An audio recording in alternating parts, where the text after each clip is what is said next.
So consider the cookie stores the session token, okay, for now. So this is the method we're going to use. The server assigns a random session token to each user after they logged in and places it in the cookie. Okay, so let's, again, so for example, if Alice logs in, there's going to be a session token assigned to her. If Bob logs in, there's going to be a session token assigned to him. These are going to be stored at the server side, but also they're going to be set into the cookies that are going to be returned to Alice and Bob. So the server is going to store this mapping of username to session token for every single user that's logged in. When the user logs out, it's going to scrape off this session token so that it's no longer usable.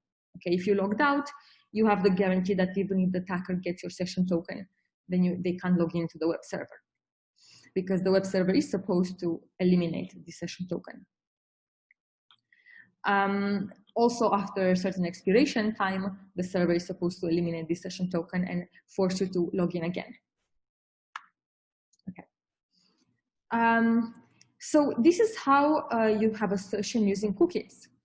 So you post to the server login, then you the server responds with, if the login was successful, of course, the server generates a session token for you, and it responds with the set cookie header. So remember, there's an HTTP response, and the HTTP response, there's a header set cookie in which the cookie is included, and this cookie will contain a session token.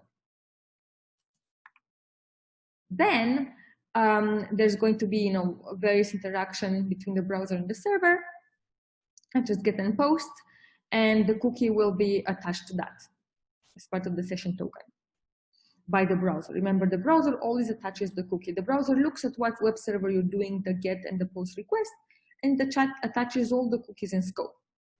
So now the server, okay, can check who you are based on the session token in the cookie, can check what you want to do into the get and post, and then it's going to respond accordingly. But again, the session token is the one that tells the server who you are, because the server looks up the session token corresponding to the user and makes sure that it really is, the current session token that the server is storing.